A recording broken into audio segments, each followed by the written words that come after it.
Приветствую, друзья! И опять о войне.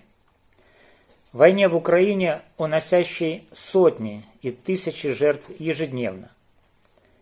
Несмотря на солидарную поддержку Украины Европейским Союзом, уже есть первый представитель европейской команды, сошедший с дистанции. Я имею в виду Словакию. Словакия была одним из самых сильных сторонников Украины. Она отправила Украине систему ПВО С-300 советской эпохи и стала первой страной, наряду с Польшей, отправившей реактивные истребители, весь свой парк МиГ-29. Оружейные заводы Словакии также продавали Украине оружие и боеприпасы.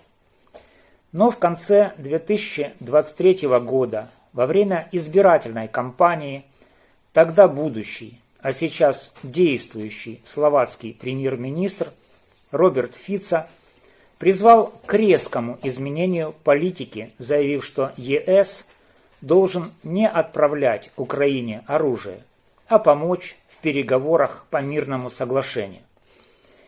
Резко передергивая факты, Фицо с абсолютным цинизмом заявил, что война в Украине началась не год назад, в 2022 году, а в 2014 году, когда украинские нацисты и фашисты начали убивать российских граждан на Донбассе и в Луганске.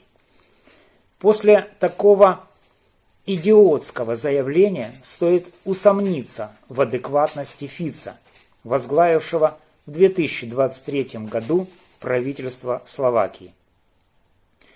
Вы только почувствуйте, украинские нацисты и фашисты в 2014 году начали убивать российских граждан на Донбассе и в Луганске.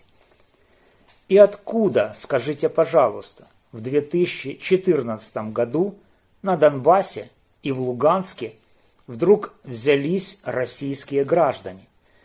Ведь в своем заявлении Фицо говорит об убийстве именно российских граждан на Донбассе и в Луганске в 2014 году.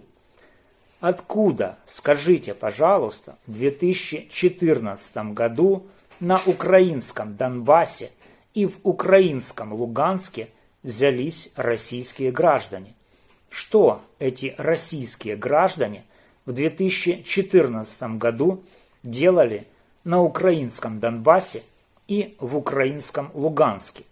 Не хочет ли Роберт Фицо ответить на этот простой вопрос? Думаю, что нет.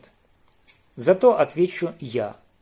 Эти российские граждане, за которых так беспокоится Фицо, находились на Донбассе и в Луганске в 2014 году как российские оккупанты.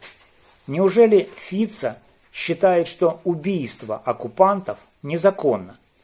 Только законченный идиот может говорить о незаконности убийства оккупантов. Далее.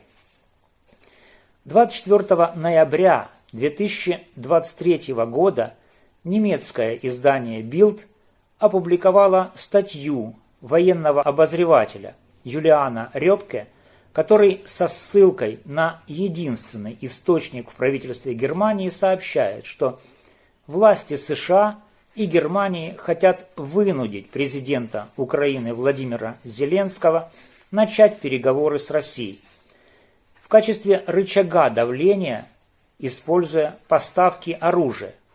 По версии издания, союзники намерены снабжать Киев вооружением в тех количествах, которые позволят украинской армии удерживать нынешний фронт, но не освобождать оккупированные Россией территории.